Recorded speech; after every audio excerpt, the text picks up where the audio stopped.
कितने दिनों के इंतज़ार के बाद आज जाहिद को बढ़िया मौका मिला था अपनी ममेरी बहन सलमा के साथ वो सब करने का। क्योंकि आज जाहिद के मामा और मामी किसी काम से घर से बाहर गए हुए थे। जाहिद ने कहा, चलो सलमा हम लोग जल्दी कर लेते हैं क्योंकि शाम को सभी लोग वापस आ जाएंगे। सलमा बोली, लेकिन जाहिद ने कहा, लेकिन वेकिन कुछ नहीं, तुम जल्दी से घर के काम निपटा लो, तब तक मैं बाजार से सामान लेकर आ जाता हूँ। सलमा जाहिद की मामा की लड़की थी और वो जाहिद को बहुत पसंद थी। जाहिद ने आज से पहले वो सब कभी नहीं किया था और ये मौका जाहिद को आज मिला था सलमा के साथ करने का। सलमा भी जाहिद के साथ करने की बहुत शौकीन थी। जब जाहिद ने पहली बार सलमा के साथ करने के लिए पूछा था तो उसने मना कर दिया था। उस दिन जब सलमा जाहिद के घर घूमने गई थी तो उसने जाहिद को अकेले करते देख लिया था। शाम को सभी लोग खाना खा रहे थे और खाना खाने के बाद जाहिद थोड़ी देर के लिए छत पर चला गया था। पीछे सलमा भी छत पर आ गई। वो जाहिद से बोली, जाहिद आप क्या कर रहे हो? जाहिद ने कहा, कुछ नहीं, बस खाना खाया था तो थोड़ा टहलने चला आया था। फिर सलमा जाहिद से बातें करने लगी। जाहिद ने कहा, अच्छा सलमा एक बात बताओ। सलमा ने कहा, हाँ बोलो। जाहिद ने कहा, क्या तुमने वो सब किया है? सलमा ने कहा, जाहिद ये तुम क्या कह रहे हो?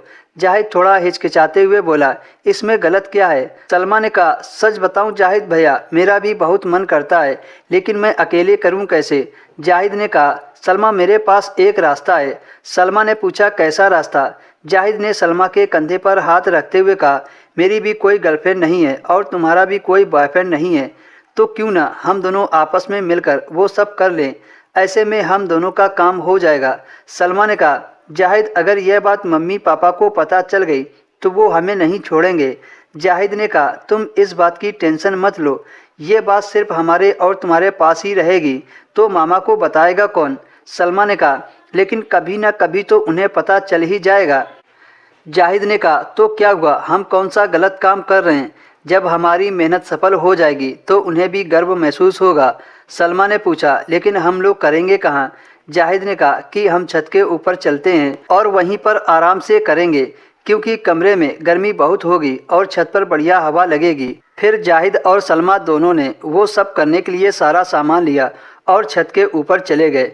फिर जाहिद सलमा के साथ चटाई बिछाकर करने लगा। सलमा ने कहा, जाहिद थोड़ा आराम आराम से करो, इतनी तेज तेज करोगे तो मैं साथ नहीं दे पाऊंगी। जाहिद ने कहा, ठीक है, और फिर आराम आराम से करने लगा। उन दोनों ने करीब आधा घंटा तक मिलकर किया।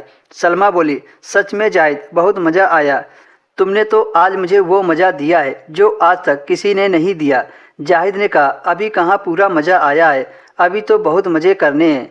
जो मज़ा तुमने आज लिया है वो मज़ा तो तुम बहुत पहले ले सकती थी अगर उस दिन तुम मेरी बात मान लेती। सलमा ने कहा, हाँ जाहिद, उस दिन वाली बात ना मानकर मैंने गलती कर दी थी, लेकिन कोई बात नहीं, अब मैं रोज़ तुम्हारे साथ ये सब किया करूँगी। शाम के 6 बज रहे थे, घर में सब लोग आ गए थे। अब रात को करना तो मुश्किल हो गया था, लेकिन रात को करीब 2 बजे जाहिद सलमा के कमरे में चुपके से चला गया और फिर से वही किया।